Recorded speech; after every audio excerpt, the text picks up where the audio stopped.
Dagpak sa mga.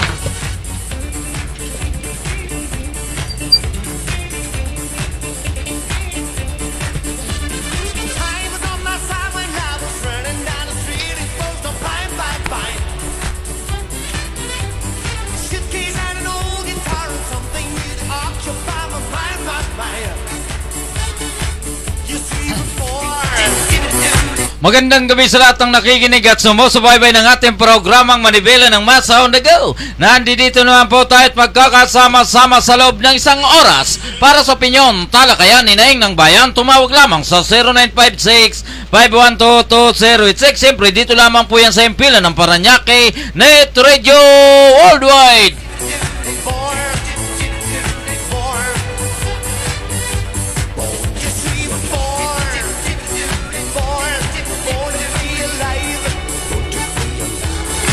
Luzon, Visayas at Mindanao. Ito po ang inyong lingkod, Gaspar Latom, na nagsasabing sa umaga, sa tanghali, maging sa gabi tayo magkakasama-sama dito sa ating programang Manibela ng Masa on the Go.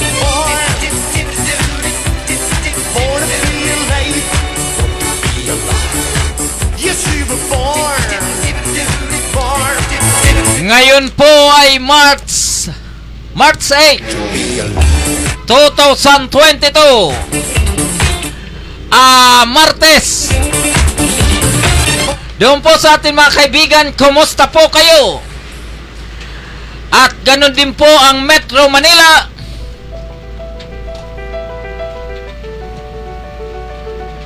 Ganun din po dito sa lugar ng Bulacan. Ano ba yan? Meron. Pampanga, May music. Tarlac, Pangasinan. Kumusta na po yung grupo ni Tim Pacquiao? Nasa kasalukuyan ay nandiyan po sa norte. Kumusta ang ating mga kasama dyan na nagko-cover kay Manny Pacquiao? At ganun din po dito sa bandang Rizal. Kumusta na ang ating kaibigan dyan na si President Nats Alporte ng Rizal Press Corps? At syempre, kumusta na kaya itong lugar ng Pasig? Ito pong si Biko Soto. Kumusta ka, Mr. Ed Rosales ng Wow Action Baleta? At pagdating naman po dito sa lugar ng Cavite, kumusta na po kaya si Ping Lacson for President? Kumusta po kaya si Manny Malexi? Kumusta naman po kaya ito pong si Remulla? Tila Boying Remulla, tila sumablay ng kaunti dahil doon po sa naganap na rally ni Kakampeng Manay Lene Robredo.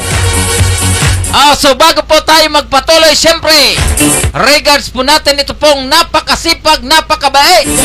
Ito pong staff po ni Congressman Eric Olivares. Ganon din po itong si Mr. Ray Labad-Labad. Yan po, siya po ang project director ni Consial Rene Aquino. Tamang Ricardo sa bagong konseho. At ganun din po lahat pong staff ni Congressman Eric Olivares. Magandang gabi po sa inyo. Ganun din po si Maestro King Solomon. Pogi na, guwapo pa, at higit sa lahat, artista na, artistahin talaga. At gano'n din po yung si Mr. Marlon Araw. Nako, pagdating sa braso, taob tayo. Okay, so dadako na po tayo sa ulo ng ating mga balita. Kampo ni BP Lene pumalag kay Remulla, pahayag na bayaran ang Cavite Volunteers Speak New. Kasi kapag ganito, imbis na makakadagdag kayo ng boto, kung kayo po ay bintang ng bintang, siyempre, multiplication po ang mangyari dyan. Kung umabot po ng 45,000 ang dumalo kay Leni Robredo, ginalit nyo pa, ang mangyayari po niyan, mga ampanya yan, ay tila ang Cavite sasablay si BBM. Ganun din po itong sinasabi na MOA ng Comelec, Rappler, inakyat ng Office of Solicitor General. Ito po tinatawag na OSJ sa Supreme Court o katastasang hukom ng Pilipinas. Tensyon tumindi, alert level 4 itinaas. Mandatory evacuation ng Pinoy sa Ukraine. Tuloy-tuloy na pong iniutos.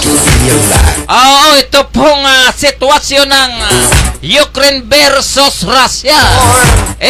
Kung hindi po kayo magkasundo, hanggat maaari yung mga tao nyo dyan, yung pong mga sibilyan naman, ay sana hanggat maaari, as soon as possible, palayain nyo naman yung gusto pong lisanin ang bansang Ukraine.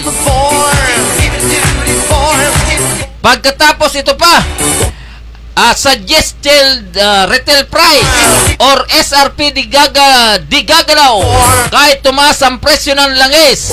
Abagod nyo si Tonditi Aya, mukhang siga, hindi raw po tatas kahit sumipa ng presyo. So talagang ibig sabihin, ano ba ito? SRP hindi tataas kahit tumaas ng presyo. Mukhang mamaya lilinawin natin to. Malabo. Ganun din po tong sinasabing dilalahok sa debate may parusa ayon sa Comelec. What kinds of punishment that you will put? So ano ba? Wala na pwedeng mga kampanya online? So abangan po natin itong hakbang ng Comelec.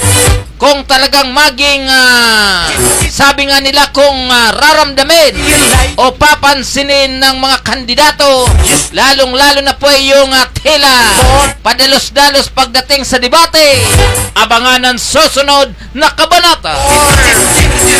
At ito pong sinasabi na Okta, milyon-milyong dosis ng bakuna para sa booster, masasayang. Oo nga naman, bilyon yata ang halaga ng bakuna na to. Kung hindi na po maobliga ang ating mga kababayan sa pagpapabakuna,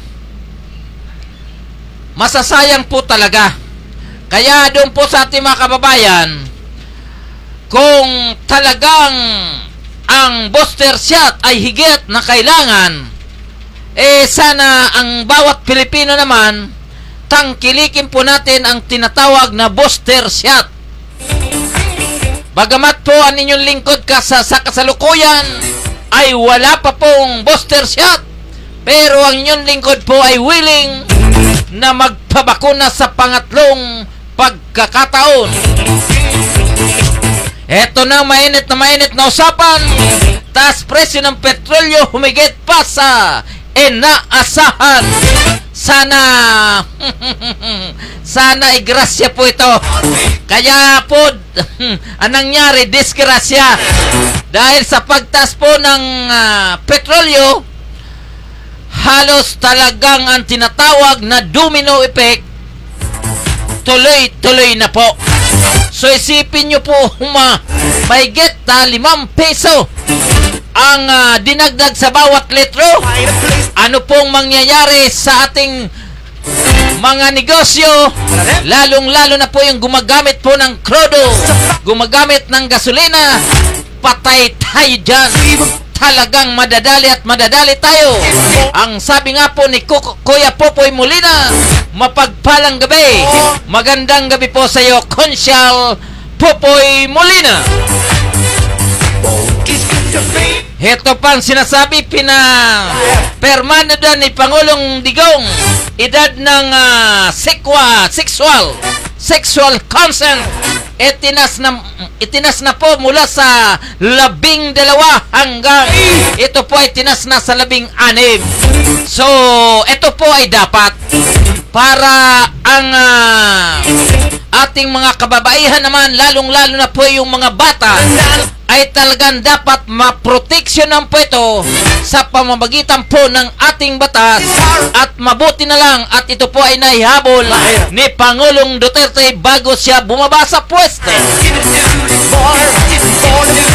Okay, so doon po sa ating mga kaibigan, doon po sa ating mga kaibigan, ito po naman ang inyong lingkod na tayo naman po ay nagpo-programa mula alas 8 hanggang alas 9:30 ng gabi dito po sa Impila ng Paranaque Net Radio worldwide, na kung saan ang mga pangunahing balita araw-araw ay inihatid ng ating programa Manibela ng Masa on the Go. Okay, so dadako na po tayo sa detalye ng ating mga balita. Ito po ay mula sa Paranaque Net Radio Newsroom, hatid ni Aba Pascua. Aba Pascua, pasok! Mandatory evacuation ng Pinoy sa Ukraine inuutos. Ipinag-utos na ni Department of Foreign Affairs, DFA, ang mandatoryong paglilikas sa mga Pilipino na nasa Ukraine. Ito ay dahil itinaas ng DFA ang Crisis Alert Level 4 sa lahat ng lugar sa nasabing bansa dahil sa patuloy na pagdalala ng atensyon sa pagitan ng Ukraine at Russia. Sa ilalim ng Crisis Alert Level 4, magkakasa ang gobyerno ng mandatory evacuation. Idinagdag pa nito na ang mga Filipino sa Ukraine ay tutulungan ng Philippine Embassy sa Poland at ng Rapid Response Team na siyang kasalukuyang tumutulong sa mga Filipino nationals para sa repatriation at relocation. Siniguro naman ng DFA na patuloy na tutukan ang political at security developments sa Ukraine. Tuloy-tuloy pa rin po ang ating balita.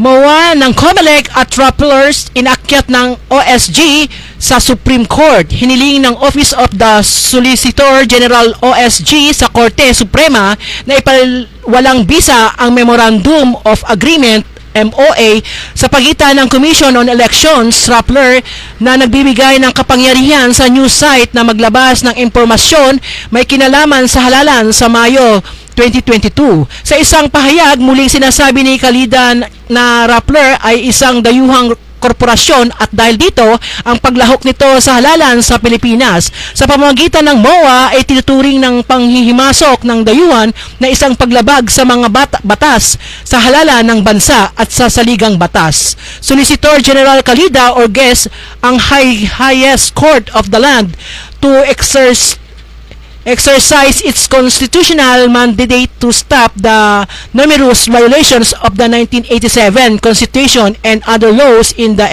execution of the Rappler COMELEC MOA and to immediately issue to temporary restraining order TRO ayon pa sa pahayag ng OSG. Every Filipino deserve free, orderly, honest, peaceful, and credible elections. This will not be attend the COMELEC and allowed to continue its void and unconstitutional partnership with it properly. Dagdag pa nito.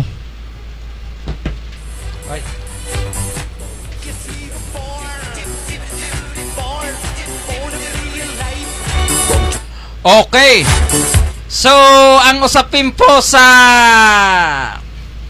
Rappler na ito, medyo kung tutusin, ito po ay medyo malalim. Dahil ang Rappler di umano ay pag-aari po ng dayuhang kumpanya sa usapin ng communication, sa usapin ng pamamahayag. At sa kasalukuyan po ay may tinatawag na pong existing Memorandum of Agreement or MOA sa pagitan po ng Rappler at ganoon din po ng COMELEC. Dahil nga po ito po ay isang legal at masalimuot na usapin,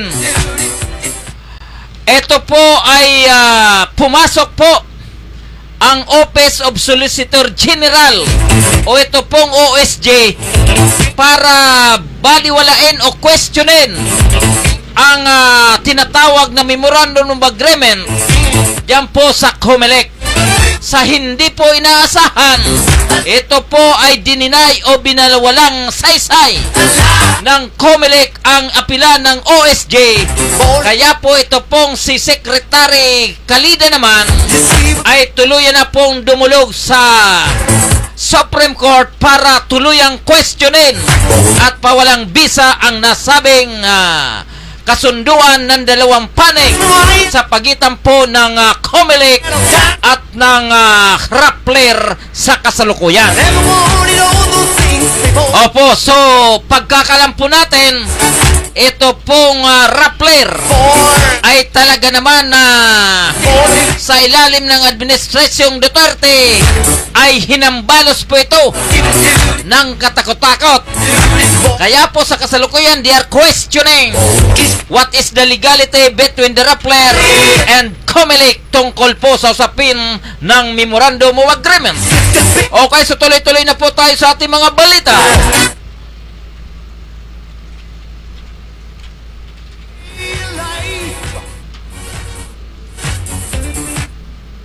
Dilalahok sa debate, may parusa ayon sa COMELEC. Nagbabala ang Commission on Elections, COMELEC, na papatawan ng parusa o sanksyon ang mga kandidato na hindi lalahok sa paparating na presidential at vice presidential debates and organisa ng poll body. Sa isang pulong balitaan, sinabi ni COMELEC Acting Chairperson Socorro Inting na ang debate skippers ay hindi na makakagamit ng opisyal na i-rally channels ng COMELEC para sa natitirang panahon ng kampanya. Ang nasabing sanksyon ay nakasaad sa ginagawang kasunduan sa mga kandidato, ani ni COMELEC spokesperson James Jimenez. Magtatalaga rin ang bakanteng podium ang COMELEC para sa mga debate skippers. Kaugnay nito, siniguro ni Pani Jimenez na mananatiling sikreto o confidential ang mga particular na kandidatong katarungan ng mga debates. Ang Campaign Safe COMELEC e-rally channel sa Facebook ay nagkakaloob ng online airtime sa mga kandidato para sa pagkakapangulo, ikalawang pangulo, senador at party list groups ng mula 3 hanggang 10 minuto. Sa ngayon ay wala pang written confirmations na nakukuha ang COMELEC mula sa mga kandidato hinggil sa pagdalo nila sa naturang debate. Ang unang presidential debate ay nakatakda sa Marso 19 habang ang unang vice presidential debate ay sa Abril 3 at idinarao sa Sofitel Philippine Plaza, Manila sa Pasay City. Tuloy-tuloy pa rin po ang ating balita. Suggested retail price di gagalaw kahit tumataas ang presyo ng langis. Ayon sa DTI, wala pang balak ang Department of Trade and Industry na baguhin ang suggested retail price SRP ng mga bilihin kahit apektado na ito ng pagtaas ng presyo ng langis dahil sa gulo sa Ukraine. Ayon sa DTI, Undersecretary Ruth Castello, isang manufacturer sa palamang ang humiling sa kanila na magtaas ng presyo matapos magsimula ang Ukraine-Russia conflict, pero hindi ang presyo ng langis ang ituturong dahilan kundi ang presyo ng isda. Dahil ilan sa palamang ang nagpapadala ng request para sa pagbabago ng SRP ay mananatili pa rin ito. Dinagdag ni Castello na ipararating din nila ang mga manufacturers na maghihinay-hinay sa kanilang kahilingan lalo pat kagagaling pa lamang ng bansa ng pandemya.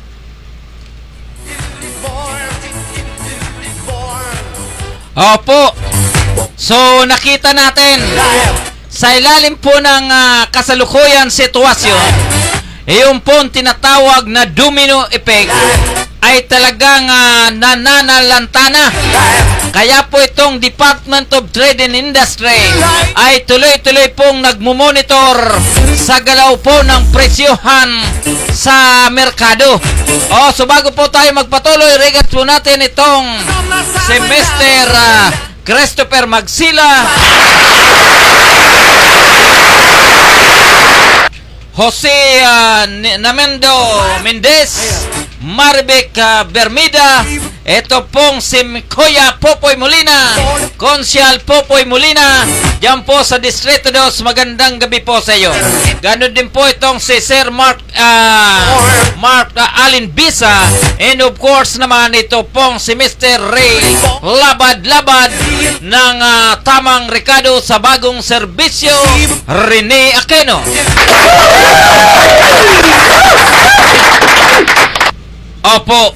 So, halos 5 sunod-sunod na po kasi na tumas po ang presyo ng krudo.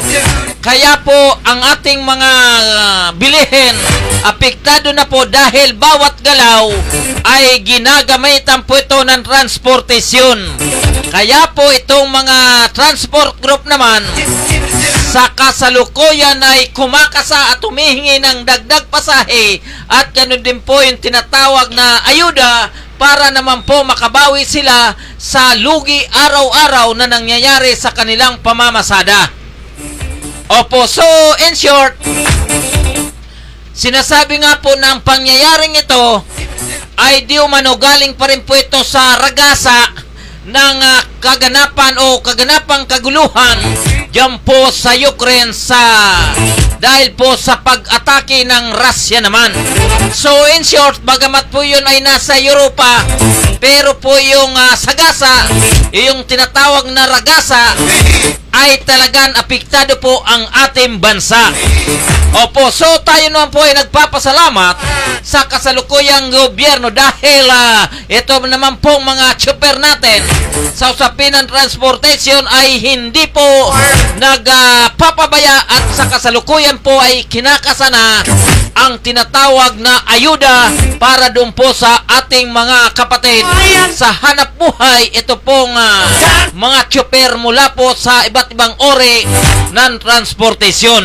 Pero po marami ang nagtatanong, bakit naman paano na po itong mga private individual na tuloy-tuloy naman po silang gumagamit ng sasakyan at sila naman po ay apektado ng nabanggit na pagtaas ng petrolyo. Opo, so tama naman po yan dahil hindi po kasama ang private individual yan po sa usapin ng ayuda sa pagbibigay ng ayuda para sa krudo ng ating gobyerno. Okay, so tuloy-tuloy na po tayo sa ating mga balita. Muling babalik. Ito pong si Aba Pascua, Jose Namando Mendez. Magandang gabi po sa iyo. Ngayong Fire Prevention Month, tangke ng LPG, tiyaking urig. Sa paggunita ng Fire Prevention Month ngayong buwan ng Marso, pinalalahanan ni LPGMA Party List Representative Alan T ang lahat ng sigurahuing ligtas at hindi peke ang mga LPG tank na ginagamit sa bahay. Ayon kay T, marami pa rin kumakalat na peking tangke ng LPG sa merkado na maaaring pagmula ng sunog sa mga kabahayan. Kamakailan ay isang residente sa Pasig City ang nakaranas ng biglang pagliyab ng kanyang LPG habang nagluluto para sa birthday celebration. Isinulog natin sa Kongreso ang LPG Industry Regulation Act, isa na itong batas at kinakailangang mapatupad ng mga kinaukulan ang mga probisyong nakapaloob dito para matiyak ang kaligtasan ng ating mga kababayan, sinabi ni T. Pinirmahan noong nakaraang taon ni Pangulong Rodrigo Duterte at ganap ng batas ang Republic Act 11592 o ang LPG Industry Regulation Act. Layunin nito ang mapalakas ang kapangyarihan ng mga pulis at iba pang ahensya na mahuhuli at maparusa ng mga nagbebenta ng peke at mababang kalidad ng LPG. Samantala, pinalalahanan naman ng Republic Gas Corporation o Regasco ang mga consumer na tiyakin na tama ang selyo ng LPG na binibili at hindi puro kalawang ang basyo. Ito anila ang mga senyalis na mababang kalidad ng LPG at bukod sa lugi ang mamimili sa biniling produkto ay maaaring magdulot ito ng pagsabog o pagliyab sa mga tahanan. Tuloy-tuloy pa rin po ang ating balita. Eleazar, dagdag sahod sa manggagawa, kailangan para epekto ng COVID, oil price hikes, maibsan. Isinulong ni Senatorial Candidate Guillermo Lorenzo Eleazar ang pagtataas ng sahod para sa mga manggagawa para maibsan ang mga epekto epekto ng COVID-19 pandemic at pagsirit ng presyo ng mga produktong petrolyo. Napapanahon na talaga upang itaas ang kanilang sahod at gawing halos kapantay ang sumusweldo ng mga nasa probinsya at ng mga naririto sa Metro Manila. The government should also come up with measures that will prevent that huge increases in the price of basic commodities, ani ni Eleazar. Ayon sa retired Police General na ngayon tumatakbo sa pagkakasenador sa May 2022 elections, ilang taon na ring nananawagan sa gobyerno ang mga manggagawa para itaas ang daily minimum wage. Kung may nagiging pagtaas man sa kanilang sahod, hindi pa rin ito sapat dahil sumasabay din ang pagtaas sa mga pangunahing bilihin, ani ni Eleazar. Una nang inamin ni Labor Secretary Sylvester Bello III na hindi sapat ang 537 pesos minimum wage, pero ipinunto na maaaring hindi pa kaya ng negosyo na magtaas ng pasahod. Kabilang ang mga epekto ng COVID-19 pandemic sa dahilan ng mga kumpanya kaya di makapagtaas ng pasahod sa mga manggagawa. Bukod sa mataas na pasahod, isusulong din ni Eleazar ang karagdagang benepisyo para sa mga manggagawa, kabilang na yaong para sa kanilang kalusugan at edukasyon ng kanilang mga anak.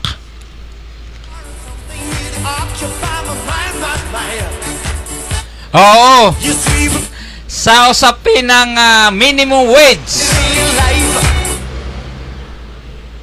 537 ba yun? So, hindi naman talaga sapat yan. Opo, kaya lang, mabuti na lang po itong si General Eleazar ay kapag siya po ay palarin na maging senador ng ating bansa, ay isa po sa tututok para madagdagan po ang take home ng mga manggagawang Pilipino. So, nag-aanuhan po kaya yan naghahatakan. Opo, ang sabi nga po ng Department of Labor and Employment, kung tayo po ay magtataas ng pasahod doon po sa mga ating mga laborer naman, sa kasalukuyan ay hindi pa tayo nakaka-recover sa dahil po sa dagok ng pandemic, hindi kakayanin ng mga kumpanya na sa kasalukuyan ay hindi pa nakakabangon.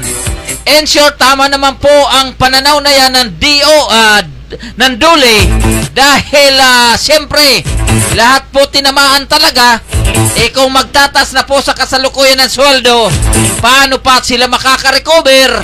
At kung sila po ay magsara, lalong magkakaroon po tayo ng problema. So sa ngayon, tama po ang sinabi ni General Eleazar, kung sila po ay palarin bilang senador, sila po ay upo sa sa July 1, tamang-tama na pag-aralan na po yan sa Senado para dagdagan ang kanilang minimum wages naman. So tuloy-tuloy na po tayo sa ating mga balita. Muling babalik ang Parañaque Net Radio Newsroom. At ang oras po natin ay ganap ng alas 8:39 ng gabi. Edad ng sexual consent itinaas mula 12 sa 16 taong gulang. Nilagdaan ni Pangulong Rodrigo Duterte ang batas na mag-aamendya sa Republic Act 8353 o Anti-Rape Law of 1997 upang mas mabibigyan ng proteksyon ang mga kabataan kung saan itinaas din ang edad ng sexual consent. Mula sa dating 12 taong gulang, ginawang 16 na taon ang itinawag na sexual consent kung saan itinuturing na statutory rape ang pakipagtalik sa 16 na taong gulang pababa. Nakasaad din sa batas ang pagbibigay ng mga karagdagang proteksyon sa mga menor de edad na 16 na taon pababa laban sa qualified seduction, child prostitution, sexual abuse, child trafficking at pamimiliit sa mga bata na lumalabas sa malalaswang publikasyon at palabas. Pasok naman sa qualified seduction ang pakipagtalik sa edad 16 taon at higit pa pero wala pang 18 na taong gulang ng sinuman na may kapangyarihan, pari, home sex want, domestic guardians, teachers o taong pinagkatiwalaan ng kustodiya ng menor de edad. Sila ay paparusahan ng prison correctional. Ituturing na rape ang pakipagtalik sa mga menor de edad na nasa dilak na prostitution at iba pang uri ng sexual abuse. Tuloy-tuloy pa rin po ang ating balita. Ping sa bashers, hindi ako nag-red tag. Pinalbulaan ni Partido Reforma Standard Bearer Panfilo Ping Lacson ang pag-red tag di umano niya na akasyon ng mga taga-suporta ng kapwa niya presidential candidate na si Vice President Leni Robredo. Ikinuyog ni Lacson ang sinasabing panatiko dahil sa kanyang reaksyon hinggil sa isang ulat tungkol sa umano'y pagbabayad ng 500 piso para sa mga dumalo sa katatapos lamang ng political rally ni Robredo sa Cavite. I never red tag anybody. I was simply warning those concerned to be wary of a possible coalition government with a movement whose sole object is to seize power. Insurgency like corruption must end if one peace and prosperity, pahayag ni Lacson sa kanyang personal Twitter account. Sinabi ito na presidential candidate ng Partido Reforma kasunod ng pampabatikos sa kanyang natanggap dahil lamang sa pagbabahagi niya ng kanyang opinyon hinggil sa ulat ng umano'y na namumuong alyansa ng pagitan ng kampo ni Robredo at ng mga organisasyon na nalantarang sumusuporta sa mga komunista.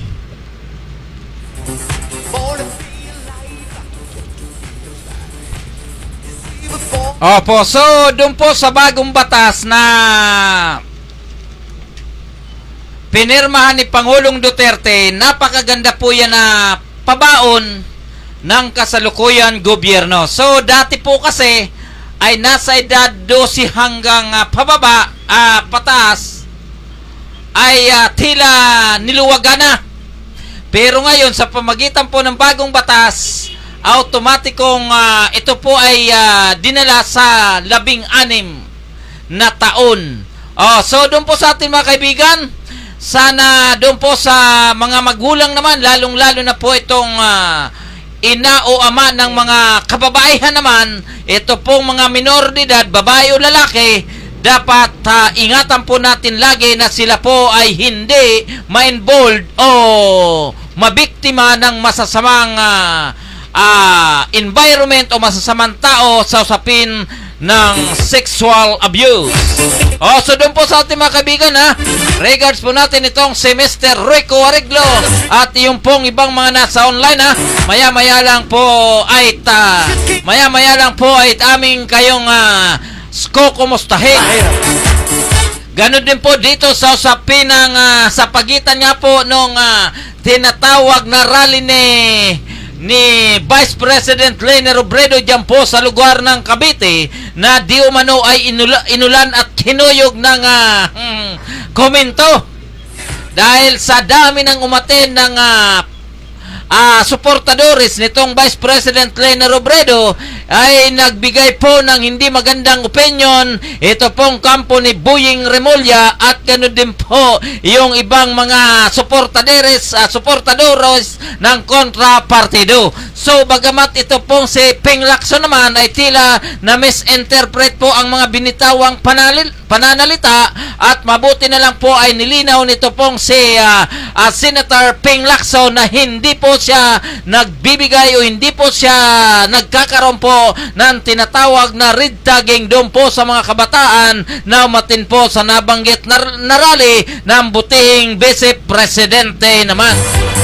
So kasi kapag katulad po sa usapin ng red tagging, sa usapin ng sinasabi ng mga kaway ng ating gobyerno, yung po sa sinasabi ng mga bayaran at nagbibigay ng 500, ang problema po niyon kung wala naman po talagang katotohanan, so ang mangyayari po niyan vice versa, magagalit po sa inyo ang taong bayan at tuluyan na po kayong mawawala ng boto sa darating na Minain 2022 eleksyon naman. So ako naman po ay naniniwala na ito pong mga suportadores naman ng bawat kampo ay sana maging hinay-hinay po kayo sa inyong mga binibitawang salita dahil sa kasalukuyan ay tuloy-tuloy pa po kayong nangangampanya para may panalo ang inyong dinadalang kandidato. Okay, so tuloy-tuloy na po tayo sa ating mga balita. Ang oras po natin ay ganap ng alas 8:45. Dito lamang po yan sa impilan ng Paranaque Net Radio Worldwide sa programang Manibela ng Masa on the Go.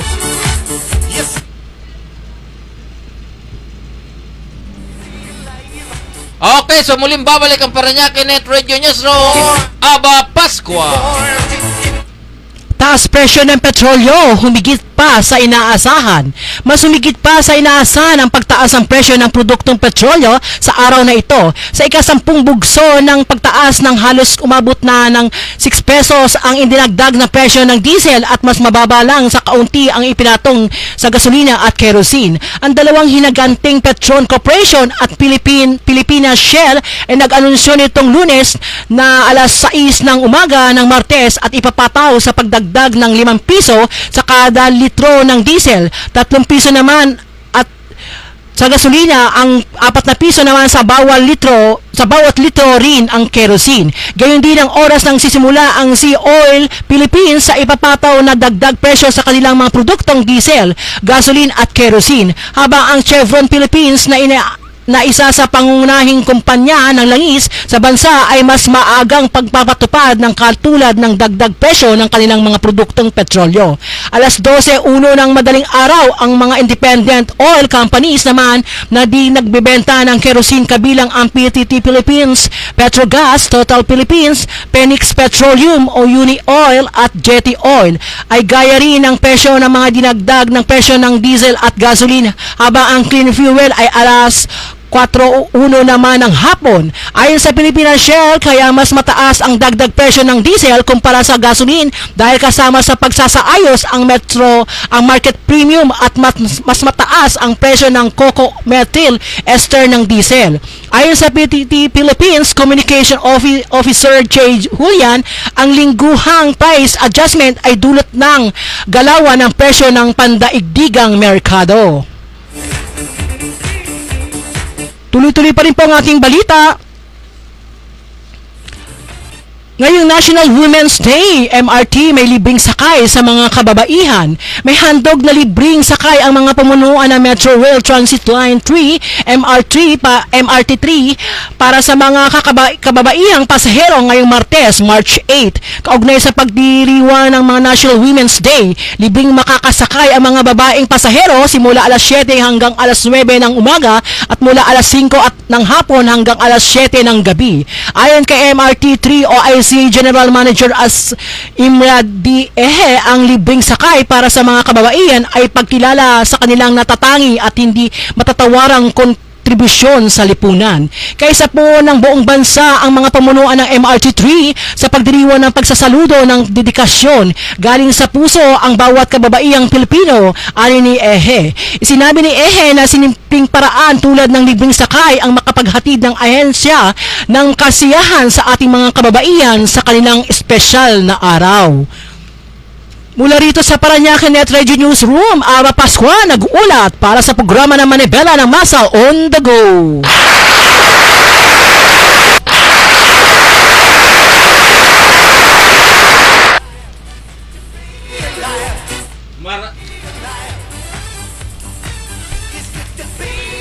Maraming salamat, Paranaque Net Radio Newsroom, Aba Pascua.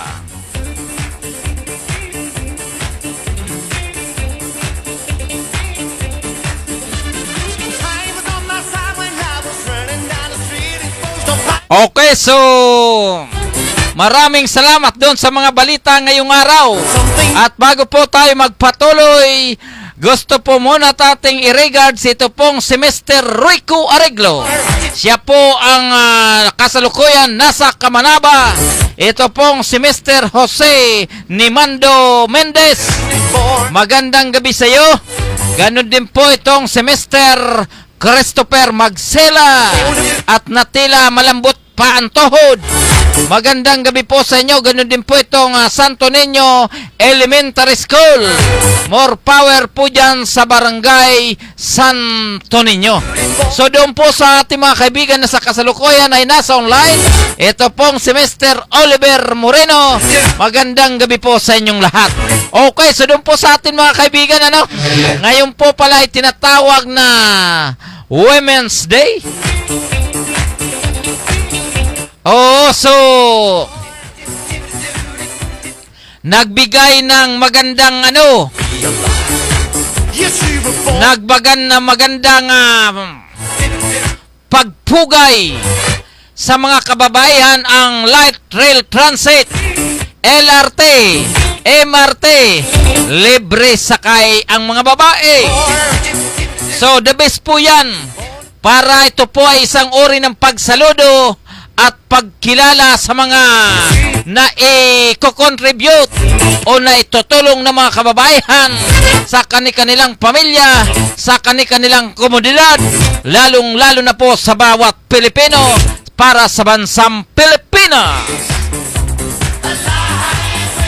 So, di ba? So bago po tayo magpatuloy, ang oras po natin ay ganap ng alas 8:51 ng gabi. Mr. Chairman, ikasama na yung serbisyo muna bago magpakilala. Serbisyo muna bago magpakilala, Rudy Abila. Serbisyo muna bago magpakilala, Rudy Abila.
Ayan po serbisyo muna bago magpakilala, Rudy Abila.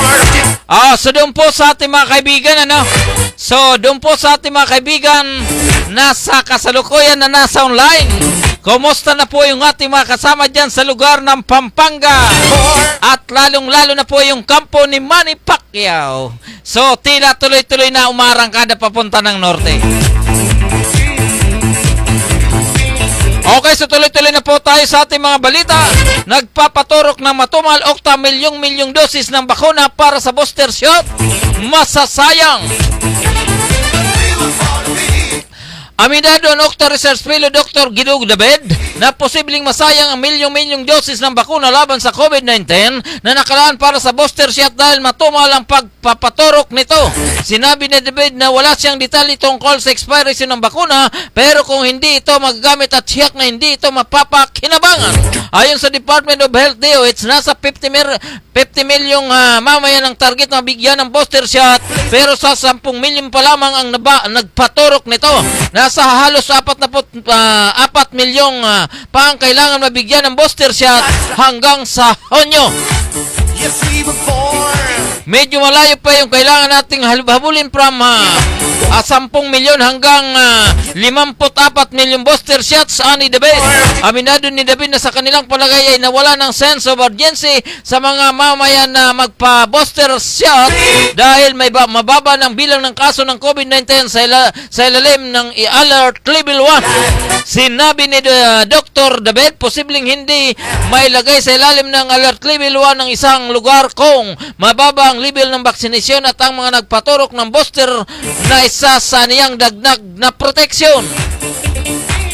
Maiwasan naman ang posibleng pagtaas muli ng kaso ng COVID-19 kung patuturo ka ng booster shot sa mga mamamayan. May mga ibang country na nakita sila ng resurgence dahil kapag nagkakaroon ng winning immunity, so sana naman ay magpa-booster shot. So walang masama. So magpa-booster shot na habang may bakuna pa. Kapag wala na yan o kaya ma-expired, sayang. 2 arestado, bibot, arestado sa bypass. Kalabusong 2 bibot na tulak sa sinagawang bypass operation sa Malabon City, kamakalawa ng gabi.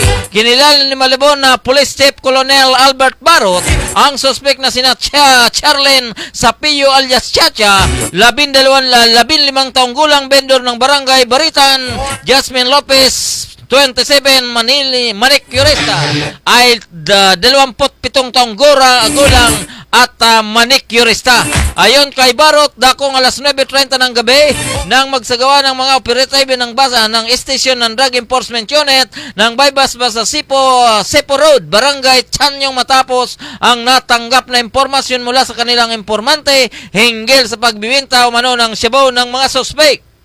Nang natanggapin ng mga suspect ang mark money mula sa poser buyer, kapalit ng isang plastic sachet ng shabu, ay agad silang dinakip ng mga operatiba.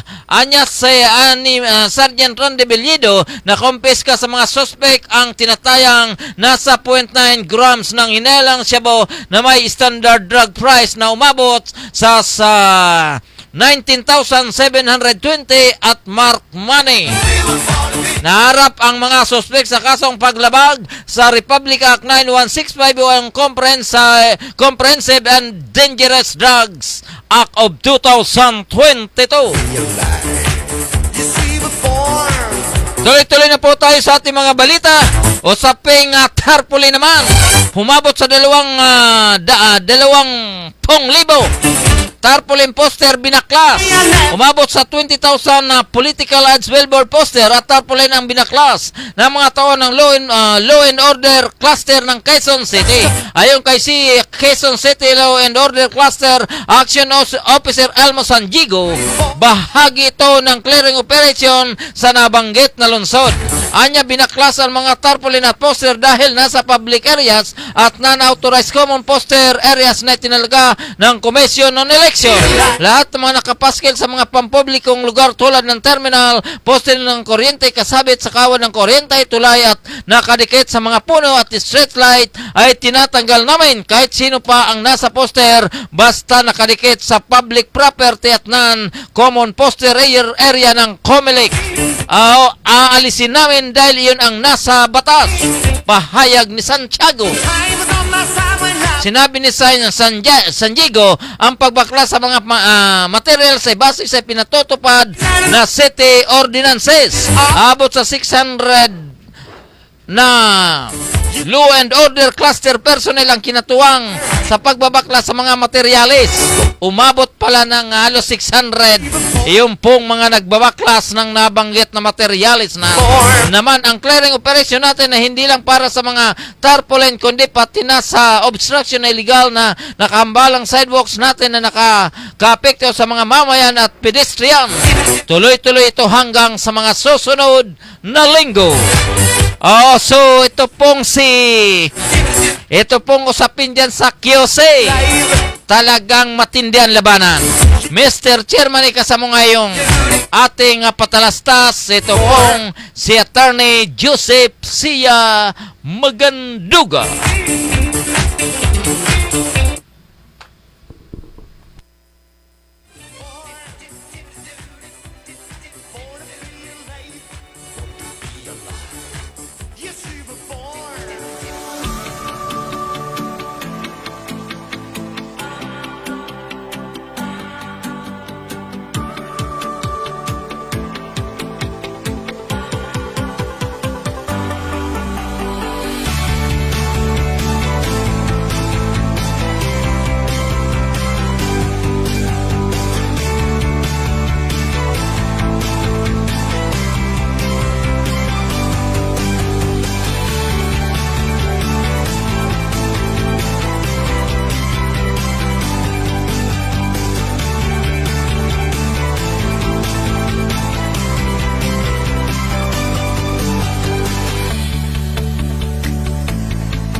Ang oras po natin ay ganap ng alas 9:02 ng gabi.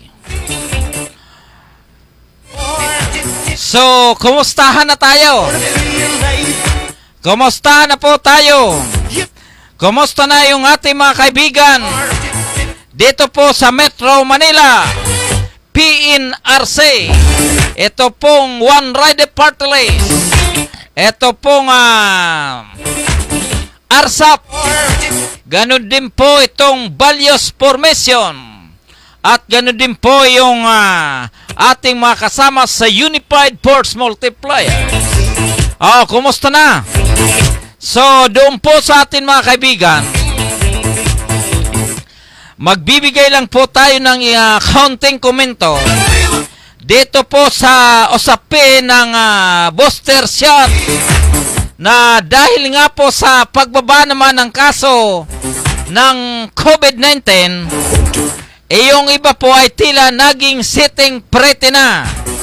Bagamat sila po ay nagkaroon na po ng second dose, pero yung pangatlo ay tila ayaw ng pansinin. So, medyo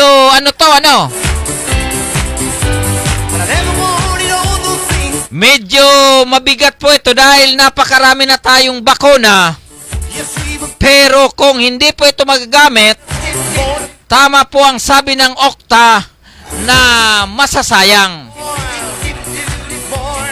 So, paano kaya ang gagawin ng mga ng DOH naman, ganun din po ng IATF, para tuloy-tuloy pong tangkilikin yung pong booster shot?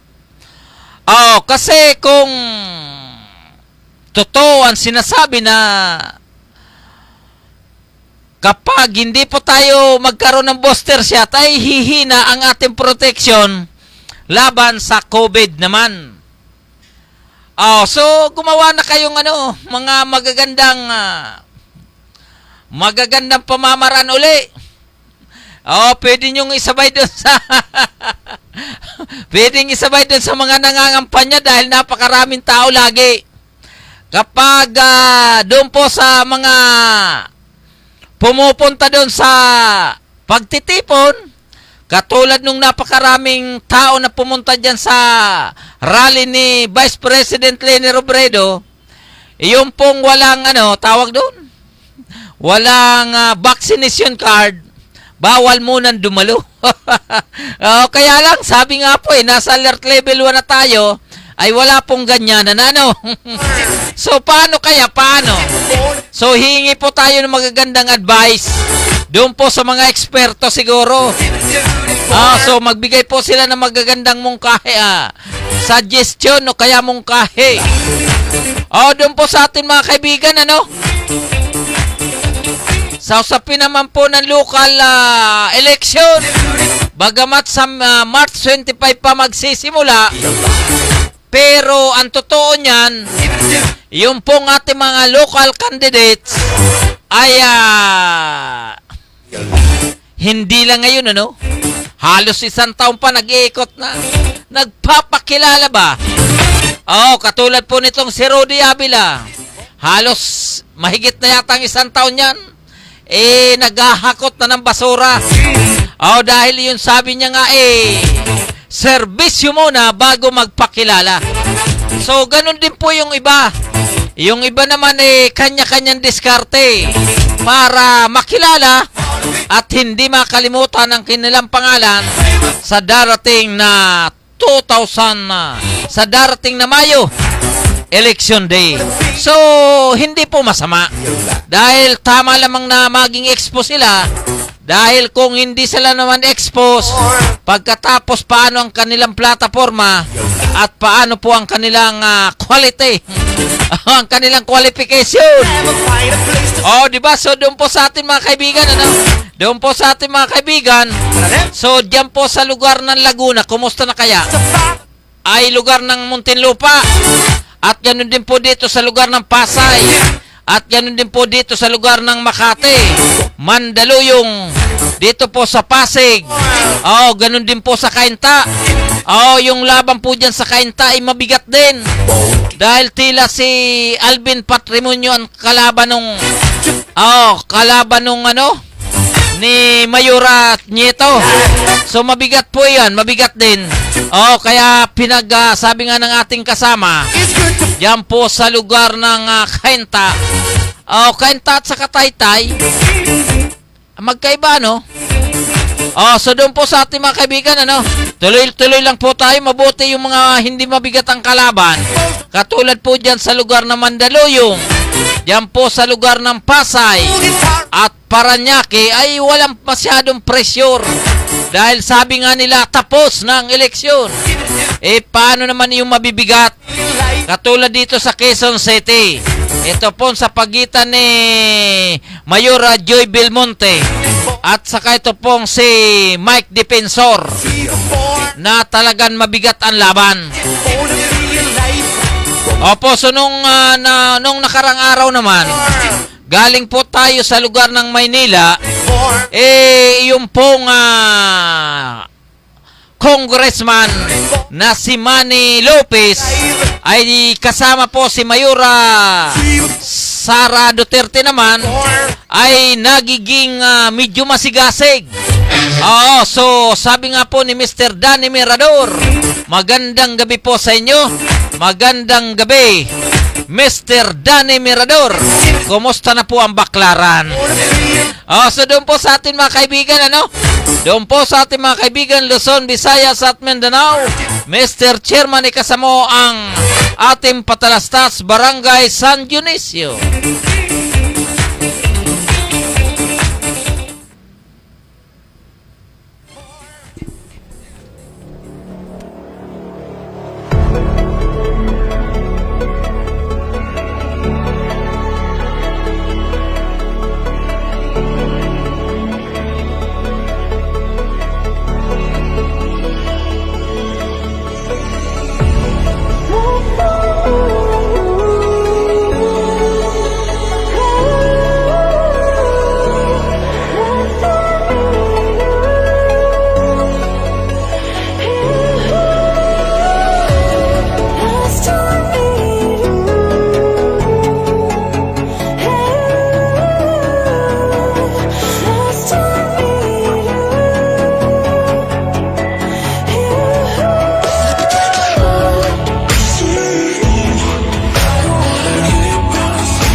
So, regards po natin, ano?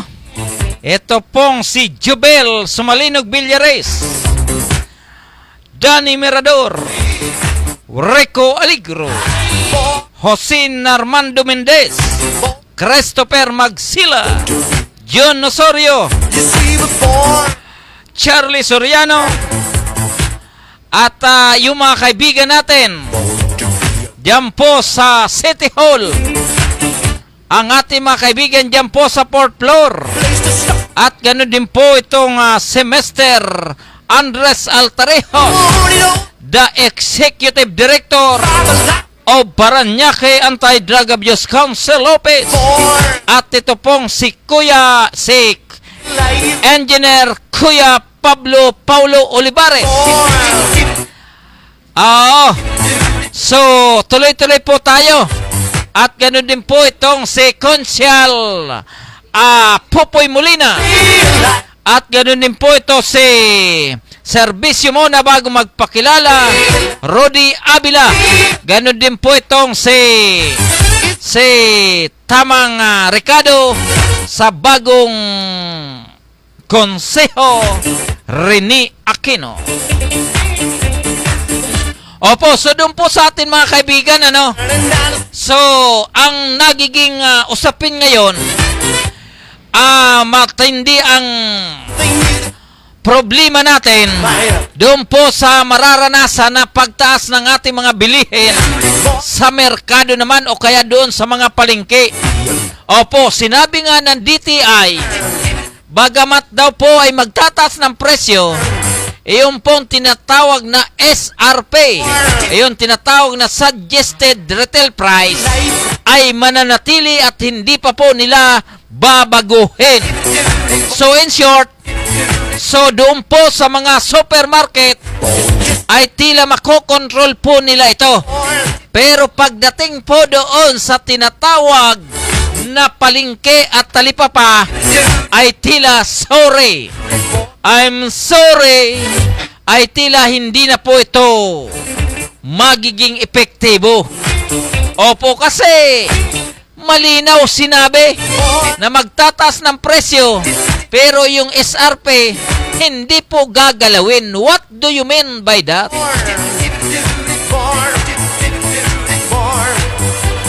Di ba kasi kung hindi gagalawin po yan, hindi naman nila pipigilin yung pagtaas.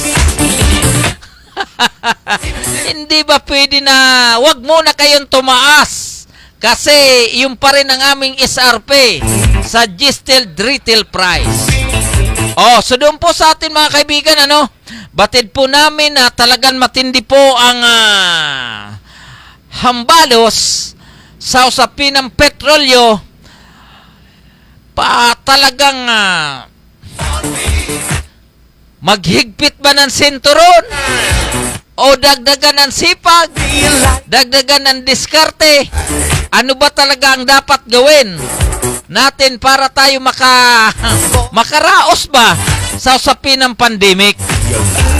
Kasi kung tayo po ay patulog-tulog lagi, gigising ng alauna ng hapon, gigising ng 12 ng tanghali, pagdating ano mangyari?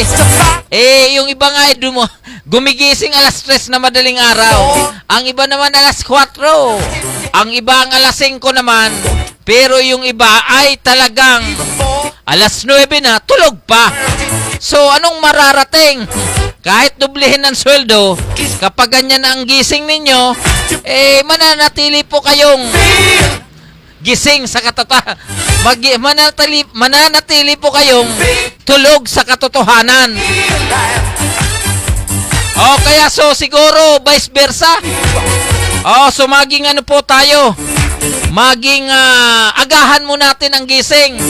Dati gumigising tayo ng 7, 8, gumising tayo ng 3 para mag-isip na kung paano dumiskarte sa maghapon. Di ba? Oh, so asa na yung mga regards po pala natin ang Barangay Don Bosco. Ito pong si Miss Arlene Angkay at saka itong si Sir Toto naman. At ganoon din po si Kapitana Concepcion Chona Navarro. Nag-graduation na po ng CBDRP. Ang inyong lingkod po ay tila hindi po natin totally nalaman. So hindi po tayo nakapunta. Pero hayaan nyo't may pumalit naman. May pumalit. Doon po sa ating mga kaibigan, Luzon, Visayas at Mindanao. Ang oras po natin ay ganap ng alas 9:18 ng gabi. At malapit na po tayong lumipat doon sa happy birthday. So, maraming nag-birthday po yung kahapon, ngayon at bukas. Ay hindi po natin nakakalimutan na sila ay batiin dahil nga po sa dinaanan po tayo ng pandemic. Mahigit 50,000 ang naging tawag nito, naging biktima ng COVID-19.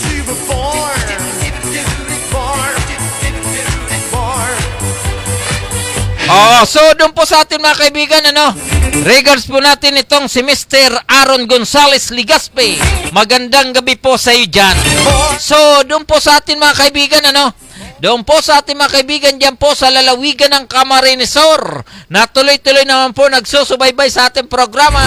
Ito pong si Mr. Errol Binagua, Alex Biniagua, at ganoon din po ang ating barangay captain dyan po sa lugar ng San Miguel. Ito pong si Mr. Barangay Captain Oscar Cielo, at ganoon din po itong punong munisipalidad. Ito pong si Manay Cheque Puentebella, Maray Nabanggi po, Sendo Gubos.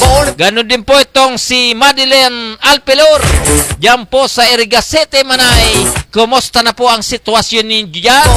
Nasa kasalukuyan ang makakasagupan ninyo itong pong puging gobernador ng lalawigan, Migs Villapuerte. Ganon din po ang ating kaibigan dyan po sa lugar ng Karamuan. Ito pong si Manay Marlene Co, na tila kalaban yan dating mayor naman. Dating mayor na administrator pa ng kanyang asawa. So, ang sabi nga nila ibigay nyo naman sa iba. Doon po sa ating mga kaibigan, ang oras po natin ay ganap ng alas 9:20 ng gabi.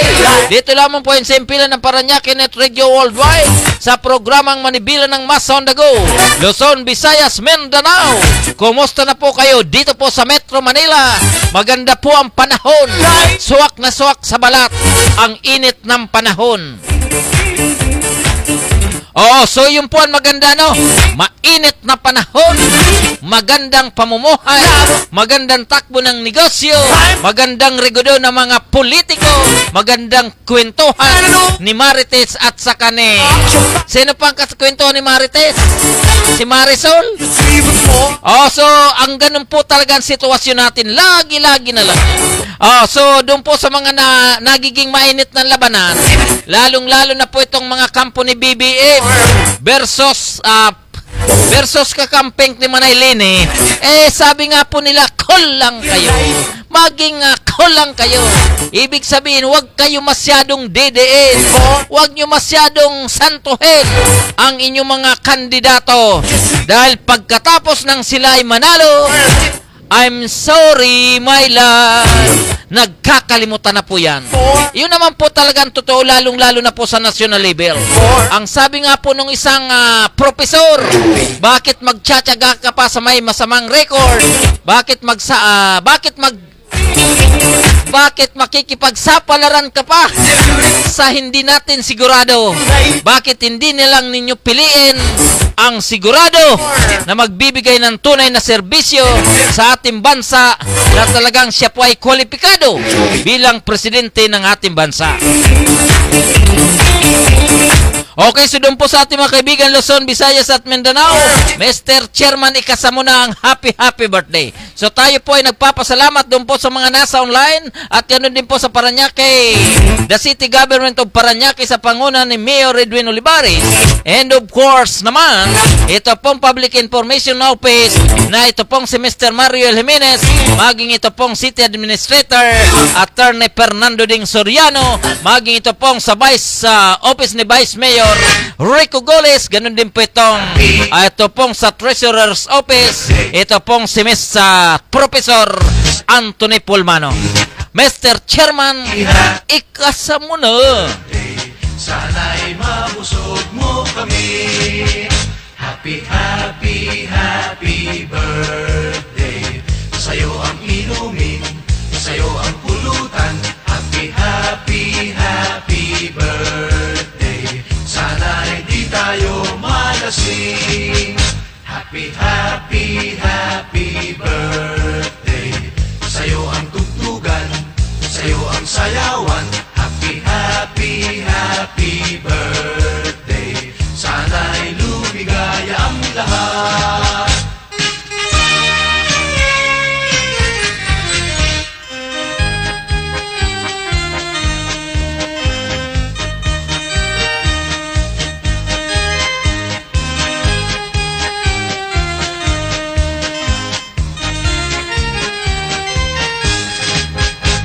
Happy, happy, happy birthday. Sa'yo ang pagkain, sa'yo ang inumin. Happy, happy, happy birthday. Sana'y mabusog mo kami. Happy, happy, happy birthday. Sa'yo ang inumin, sa'yo ang pulutan. Happy, happy, happy birthday. Sana'y di tayo malasing. Happy, happy, happy birthday. Sa'yo ang tugtugan, sa'yo ang sayawan. Happy, happy, happy birthday. Sana'y lumigaya ang lahat.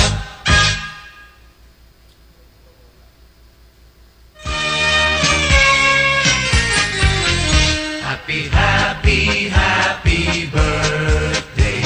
Sa'yo ang pagkain, sa'yo ang inumin. Happy, happy, happy birthday. Sana'y mabusog mo kami. Happy, happy, happy birthday. Sa'yo ang inumin, sa'yo ang pulutan. Happy, happy, happy birthday. Sana'y di tayo malasing. Happy, happy, happy birthday. Sa'yo ang tugtugan, sa'yo ang sayawan. Happy, happy, happy birthday. Sana'y lumigaya ang lahat.